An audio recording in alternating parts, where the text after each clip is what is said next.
Tapers, Chapter 9.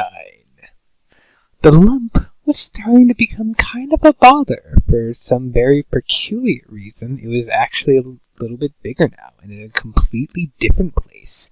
Yes, it had moved, and it didn't take long for that to happen either, a mere 2 days. It appeared on her arm at first, and eventually grew large enough that it was fairly noticeable from a far distance, which is annoying enough, but eventually it decided that it wasn't very comfortable on her arm and would be much happier somewhere higher up, and so it moved on its own. Her watch was only making this transition more uncomfortable, and so she was forced to put it on her other arm. Kara didn't really like that lump. She hated it, in fact, but whenever she tried to show it to Marvin, he would respond with something like, "That's cool," or, "Wow, it looks like it's gonna explode, you better watch out." He wasn't a good person to go to, needless to say. The problem was that nobody else existed for all Kara knew. Anything outside the school building was irrelevant. She didn't see herself stepping out there ever again. Not that she didn't want to, she just didn't have a choice in the matter. Marvin wasn't much of a help to Kara, sure, but if ever Marvin needs something, Kara would be the first to respond and follow orders, lest he resort to doing unimaginably cruel things. It weren't clear what these things were, but they were most certainly going to happen if she wasn't on her feet every second of the day. While he never said a single thing to imply this, it was a constant fear regardless. She hadn't yet learned to trust him or like him, but she could endure him and his behavior most of the time. Hey, Carlin, Marvin said, waiting for attention, the door only half open. At the time, Kara was just about asleep, though not quite in what was supposed to be her bedroom. In reality, it was just another classroom, probably the one Marvin considered the worst, located next to his favorite, with the 2 closets. Possibly the smallest one as well. That's what mostly bothered her. She didn't actually have a bed or anything. Marvin decided that a couple of chairs would suffice, though he was tired at the time and looking forward to sleeping on his own comfortable bed. Not that he would have put much thought into it at any other time.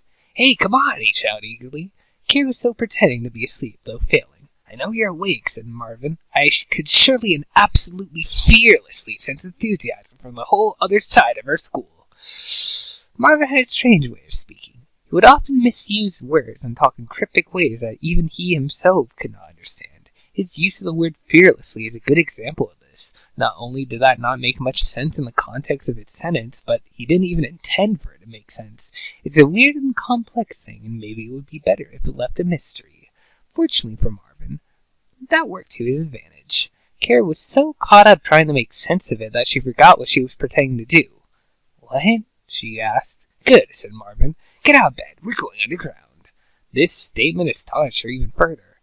"Underground?" she asked. "To the basement," Marvin replied. "Get up." Kara sighed. "Oh," she said. He was clearly in a good mood that morning, as he often was. It was usually later on in the day that he developed some sort of an angry attitude, though not too angry. Marvin was never one to get extremely mad at people unless, of course, the hungry were after him. When that happened, though, yes, he was mad. Usually, he would just get disappointed, not infuriated, but that was almost as bad. "Okay, follow me," he said, pulling Kara out of the room. It didn't feel much like following to her. He took an immediate turn to the left, towards the end of the hallway, which was just a low door. Kara noticed it before, but it never actually occurred to her that anything was behind it. He ran in that direction, making it to the door and turning the knob anxiously. The door opened. Marvin took a moment or two to stare inside. "Look at that," he said. "Isn't that sufficiently?" Kara didn't listen to him. She was busy looking down as well. It was a stairway leading to what she assumed was a basement. At the moment, it was too dark to see anything else.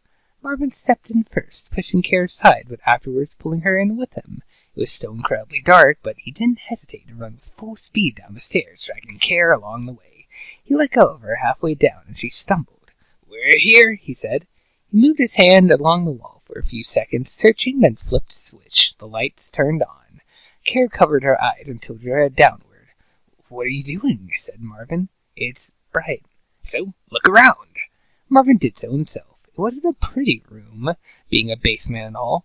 In one corner was a large cardboard box, probably filled with garbage. It almost spilled out. In the other corner, closest to the staircase, was a closet and a couple of shelves. The shelves were almost empty. The closet, Marvin remembered, was completely empty. He theorized that the large cardboard box may have been filled with its contents a long time ago. Still, it didn't actually matter to him. On the opposite side of the room was yet another door. It was blocked by a couple of sacked chairs. Care, her eyes still covered, blindly walked in the direction of the door, believing she was moving toward Marvin. Marvin ran over and stopped her, turning her in the correct direction. Don't go in there, he warned. In where? That room, Marvin said, pointing at the door. Care turned back around and moved her hands away, glanced for half a second, and quickly put her hands back. Why not? She asked, not actually that interested. Marvin decided to change the subject. So, he began, looking around the room. You like this place? Kara wasn't sure how to respond. She most certainly didn't like it, but was that a wise thing to say? It's okay, she mumbled. Okay? Marvin asked. Just okay? Are you sure it isn't conventionally hallucinatory? Huh? I don't know, Marvin said, but what can I do to make it better? Kara just shook her head at him, lifting her hands away at this point. What does that mean? He asked, imitating her gesture. I'm not sure. You're not sure what it means? Kara shook her head again and cleared her throat. I'm not sure how to make it better, she said in a very quiet, tired voice. She tried to make eye contact, but couldn't do it with the light shining so brightly. Oh, said Marvin. It was quiet for the next several minutes. Marvin continued to walk around the basement, looking under things, behind things, on top of things, like he was looking for something incredibly important. Maybe he was. As interesting as that is, it didn't make much of a difference to Care, who was just about ready to explode from the sheer boredom of this adventure. Not to mention she was kind of tired, having just woken up, though even if she was neither bored nor tired, her desires wouldn't have been a whole lot different. She still would be pretty much ready to explode. As she was getting ready to sit down on the staircase, her eyes couldn't help but notice a flat circular object on top of the shelf next to her. The same one, actually, that hit her square on the head only 2 days ago. It wasn't just any ordinary frisbee, though. In fact, it wasn't even a frisbee. It was something much different than that. And she wanted it. Since the moment she first saw it, this had been true. Unfortunately, that little incident kind of distracted her. Maybe she would have caught it if it hadn't been moving so damn quickly. Marvin ran out of things to look under. He turned around and glanced at Care, who happened to be paying most of her attention to something that wasn't him. Clearly, she was staring at one of the shelves, on top of which an object sat. Oh, yeah, he said, walking toward the shelf now. I forgot to put that away. Care stood up. No, she said. Marvin was opening the closet door as she said this, ready to place it inside with the same gentleness as everything else. It wasn't so much for the object's sake as it was for the closet. He had an unhealthy obsession with closets and sometimes felt sympathetic for them. What? He asked. She began, holding her hands out. She wasn't quite sure what to say right away. Can I have it? Marvin was a bit befuddled by this request. You want this? He replied, holding it up. Yes. Why? I just want it. Marvin laughed. Well, you can't just want it, he said. That's approximately silly. Please? She asked, holding her arms out further now. Marvin shook his head, smiling. I can't do that, he said, laying the flat object down aside the closet. He's waiting. Who? The closet, he replied, closing the door. Now, let's go back up. There's nothing really to do down here. Karen nodded, though very slowly, but as Marvin walked away, her eyes did not move. He noticed, as he was walking up the stairs, that she was not following him. She was a little busy staring at the closed closet door, not even making the smallest movement, just standing there in what looked kind of like a state of shock. This troubled him slightly, not because he cared why, but because it wasn't what he planned out in his mind.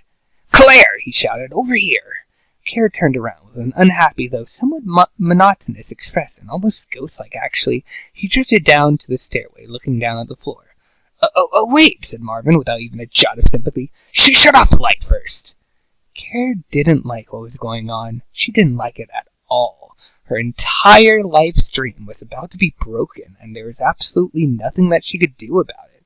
Except mope, of course, which she was already doing a good job at. Not that it was getting Marvin's attention. He didn't have a very easy time reading emotions, unless we're talking about closets, in which case he was very good at it.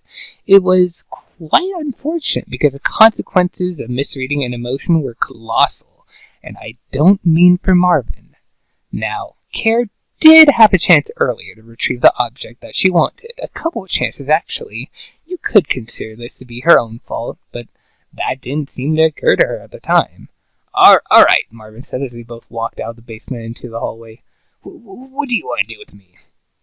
The car didn't like the sound of that question or the tone in which he said it, but she wasn't in the proper mood to worry. Nothing, she said bluntly. Marvin stood in shock. Nothing? He asked. Nothing at all? Are you sure about that? Yes, Care responded. So you're suggesting we sit down, preferably in the library, though it's your choice, and not even talk to each other? Care shook her head and faced Marvin, still with a blank expression. That's something, she said. I want to do nothing. Marvin was perplexed by this suggestion. He'd never heard a single thing like it before. Nothing? Absolutely nothing? What is that? How do you accomplish such a thing? You must always be doing something. It drove him mad, this idea, and so he disallowed it from entering his brain again. Okay, yeah, he said, pounding his head with a considerable force. Sure, you do that. Nothing. Okay.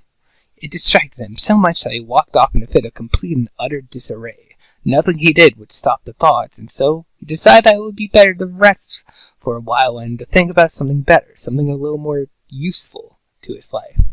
Kara felt accomplished, but didn't do much to cheer her up. She walked to her classroom depressed and disappointed, though, surely enough, when she got in there, she did nothing. Awesome. Alright. That was chapter 9. Wow.